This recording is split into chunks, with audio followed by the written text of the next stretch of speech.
بسم اللہ الرحمن الرحیم۔ السلام علیکم ورحمۃ اللہ وبرکاتہ۔ آج کا موضوع ہے ہمارا جھوٹ، یعنی بات کو اس انداز سے کہنا جو حقیقت پر مبنی نہ ہو۔ دین تو دین فطرت ہے۔ ہم لوگ اتنے خوش بخت ہیں، اتنے خوش قسمت ہیں، خوش نصیب ہیں کہ ہمیں بیسٹ کریکٹرسٹکس دیے گئے، بیسٹ لائف سٹائل دیا گیا۔ ایک شخص کس طرح سے دنیا کا سب سے بہترین، سب سے رسپیکٹیبل، سب سے سکسیسفل، سب سے زیادہ پسندیدہ انسان بن سکتا ہے، وہ کون سی ایسی کوالٹیز ہونی چاہیے جنہیں اڈاپٹ کر کے وہ بیسٹ بن سکتا ہے، اور وہ کون سی ایسی صفات ہیں جو اس کے کریکٹر کو مشکوک بنا دیں گی، جو اس کی گریس کو ختم کر دیں گی، جو اس کے وقار کو مجروح کریں گی، ان سے شریعت نے منع کر دیا۔ یہ بھی بتا دیا کہ یہ برائیاں ہیں۔ ان برائیوں میں سے ایک بڑی برائی جھوٹ، جو اتنا عام ہو چکا ہے کہ جیسے یعنی یقین کیجئے کہ میں نہیں مثال دے سکتی کہ کون سا ایسا وائرس ہے جو اتنا کامن ہے جتنا جھوٹ ہے۔ جھوٹ، اللہ سبحانہ وتعالیٰ نے فرمایا اللہ لعنت کرتا ہے۔ لعنت کے معنی اپنی رحمت سے دور کر دیتا ہے اس شخص کو جو جھوٹ بولے۔ سوچئے جب اللہ کی رحمت سے ہی دور ہو جائیں گے تو کون سی زمین اور کون سے آسمان میں ہمیں پناہ ملے گی۔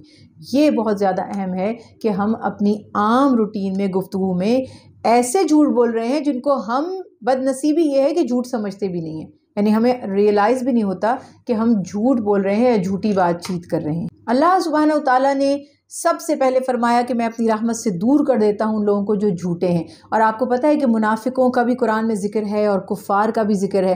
اللہ تعالیٰ نے منافق کسے کہتے ہیں؟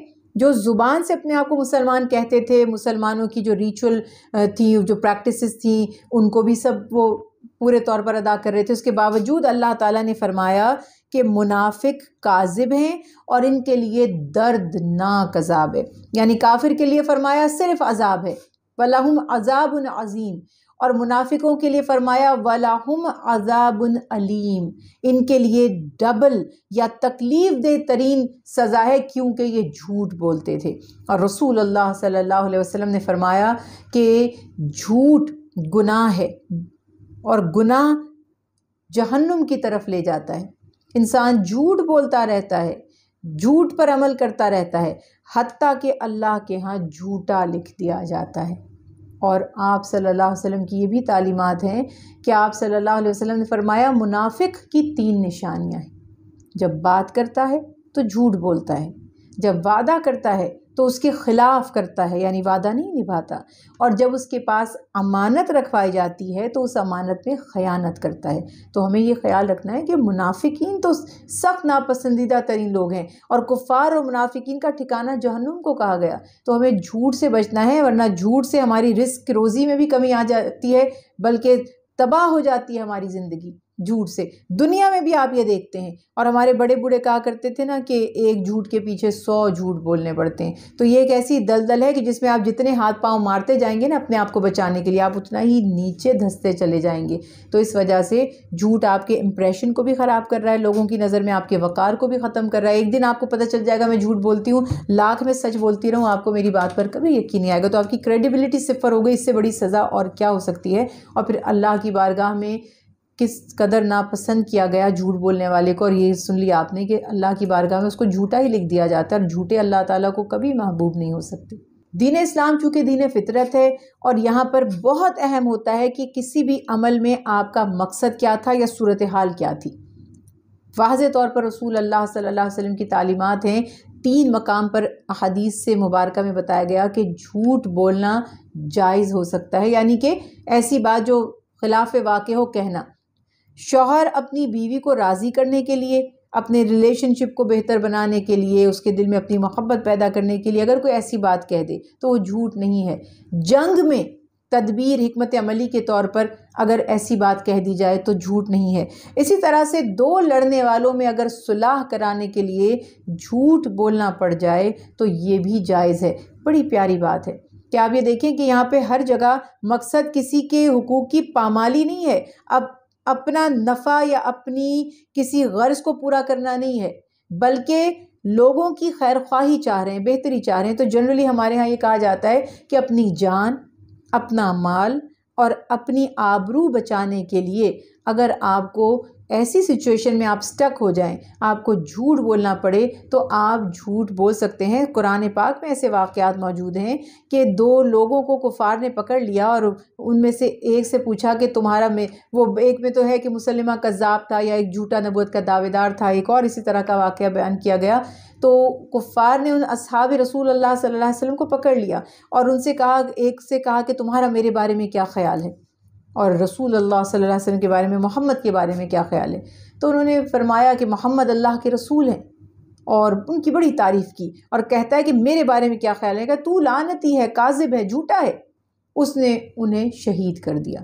اب جو دوسرے تھے اس سے پوچھا کہ تمہارا رسول اللہ صلی اللہ علیہ وسلم، محمد کے بارے میں تمہارا کیا خیال ہے؟ فرماتے ہیں وہ اللہ کے رسول ہیں اور بڑے پسندیدہ ہیں۔ تو اس نے کہا میرے بارے میں کیا خیال ہے؟ تو انہوں نے کہا ایسا ہی۔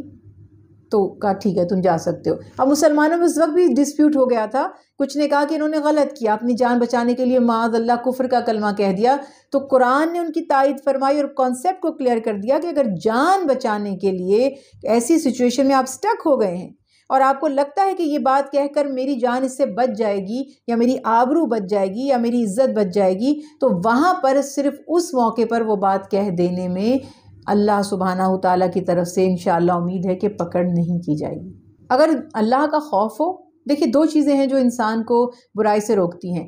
ایک اس کی اپنی ایک پریسٹیجیس ایک اگر اس کی لائف ہے، اور اگر اس کی اپنی کوئی سیلف رسپیکٹ ہے اور لوگوں میں بھی اس کا کوئی نام مقام ہے، تو وہ اس کے ختم ہو جانے سے ڈرتا ہے کہ اگر میں فیورٹ ہوں لوگوں کا تو کہیں یہ نہ ہو کہ میں لوگوں کا ناپسندیدہ بن جاؤں۔ دوسرا ہوتا ہے کہ اللہ تعالیٰ کا اس کو خوف ہوتا ہے کہ اللہ تعالیٰ مجھ سے ناراض نہ ہو جائے یا میری آخرت تباہ و برباد نہ ہو جائے۔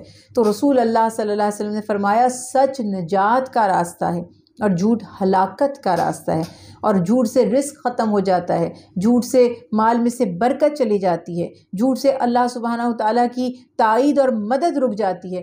اگر ہم ان کانسیپٹس کو ذہن میں رکھیں اور اپنی لائف کو ویسے بھی آسان بنائیں کہ ہم کیوں ڈرتے ہیں لوگوں سے، مجھے کیا ڈر ہے کہ اگر میں سچ بول دوں گی تو آپ مجھ سے ناراض ہو جائیں گے، اگر میں حق پر ہوں اور آپ مجھ سے ناراض ہو جائیں تو مجھے اس بات کا خیال رکھنا چاہیے کہ رسول اللہ صلی اللہ علیہ وسلم نے فرمایا کہ پوری دنیا بھی اگر مل جائے اور تمہیں برا کوئی نقصان پہنچانا چاہے، تمہارا برا کرنا چاہے، تو وہ اتنا ہی تمہارا برا کر پائیں گے جتنا اللہ نے تمہارے نصیب میں لکھا تھا۔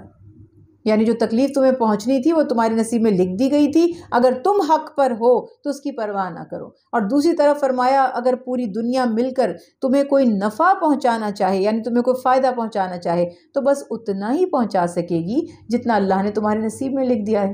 تو کہنے کا مقصد یہ تھا کہ کبھی ایسی سچویشن ہے جہاں ہم نے بات کی کہ آپ کی جان مال عزت آبرو خطرے میں ہے، یا 2 لڑنے والے ہیں، آپ نے ان میں صلح کرانی ہے، آپ کسی نیک اور جائز مقصد کے لیے اس جھوٹ کا سہارا لیتے ہیں تو ٹھیک ہے، ورنہ یہ سوچ لیجئے کہ میری روزی بھی جائے گی، میرا امپریشن بھی لوگوں کے اندر خراب ہو جائے گا۔ وہ کتنا پیارا واقعہ تھا، ہمیں بچپن سے سنایا جاتا تھا، وہ جو ایک بندہ ہمیشہ لڑکا کہتا رہتا تھا شیر آ گیا میری بھیڑوں کو کھا گیا، شرارت کرتا تھا، جھوٹ بولتا تھا، لوگ مدد کے لیے آ جاتے تھے ہتھیار لے کر کے اس کی ریوڑ کو بچائیں، کوئی شیر نہیں ہوتا تھا، اور ایک دن سچ مچ شیر آ گیا اور وہ چیختا رہ گیا اور چلاتا رہ گیا۔ لوگوں نے کہا اس کی تو جھوٹ بولنے کی عادت ہے، اور کوئی اس کی مدد کے لیے نہیں گیا۔ اب یہ جو بھی کہانیاں ہیں، اب یہ بنی ہوئی ہیں یا حقیقی ہیں، جو بھی اس کا بیک گراؤنڈ ہے، اس سے تو مجھے کوئی غرض نہیں ہے، مگر اس میں جو لیسن ہے 100% ہمارے لیے سیکھنے کے لیے ہے کہ آپ یہ یاد رکھیے کہ ایک جھوٹ کے پیچھے آپ جھوٹ بولتے ہی چلے جائیں گے، اور وہ ہمارے وقار، ہمارے رزق، ہماری آبرو کے خدا نخواستہ خاتمے کا بھی سبب بن سکتا ہے۔ اور سب سے بڑھ کر اللہ تعالیٰ جھوٹوں کو پسند نہیں فرماتے، جھوٹ ہلاکت ہی ہلاکت ہے، اور گناہ کے سوا ہمارے اعمال میں کچھ بھی نہیں بڑھتا۔